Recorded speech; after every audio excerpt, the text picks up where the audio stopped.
Hello everyone, it's Friday, February 13, and today we will analyze the charts for the euro and the British pound to identify potential market trajectories. Yesterday, the euro failed to break out of its sideways range. Given that uncertainty in the market persists, the euro may either continue its downtrend, which remains intact, or enter a bullish correction, setting the stage for a potential rally toward new one-year highs. Thursday's macroeconomic calendar offered no significant news releases from the euro area, so range-bound traders came as no surprise. Meanwhile, the British pound experienced a slight spike in volatility. Dollar buyers and pound sellers largely ignored UK GDP growth data, which aligned with analysts' forecasts. The report showed that Britain's economy grew a modest 0.1% in the fourth quarter, unchanged from the third quarter. On an annual basis, US GDP was up 1.0%, while month-on-month the economy expanded by 0.1% in December, also in line with consensus estimates. These figures suggest stagnant economic performance in the UK during the latter half of 2025, contributing to ongoing uncertainty. While the labour market faces headwinds, the Bank of England appears reluctant to cut interest rates in an effort to stimulate economic growth. Turning to today's macroeconomic reports, the calendar includes data on fourth quarter Eurozone GDP growth.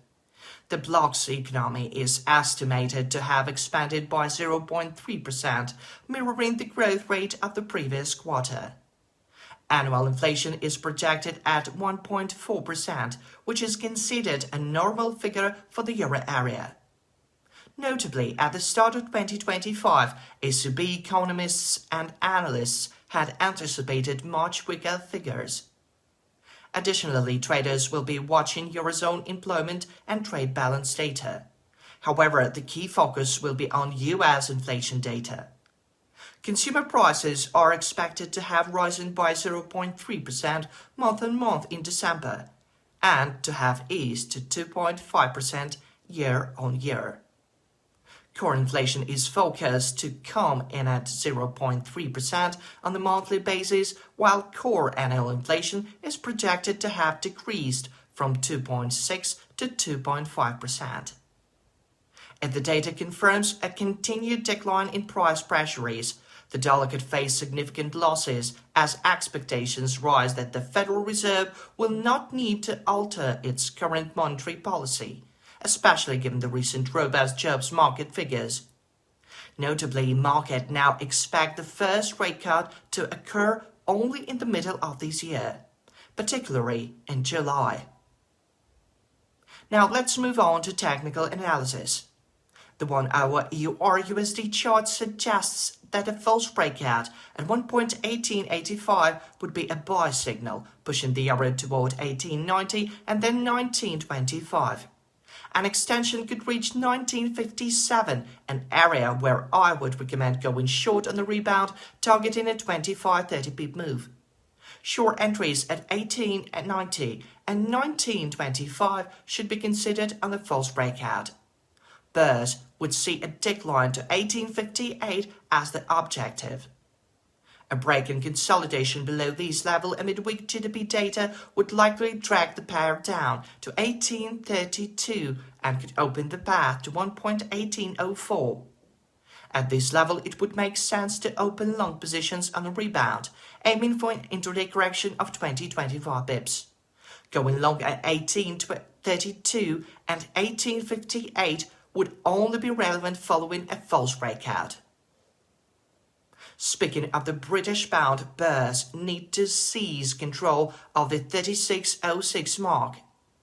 If the price breaks and holds below this level, especially in the absence of UK macro data, the pound-dollar pair could dip to 35.76, potentially reaching 1.3545. At this level, it would be prudent to go long on a rebound, targeting a 25-30 pip move.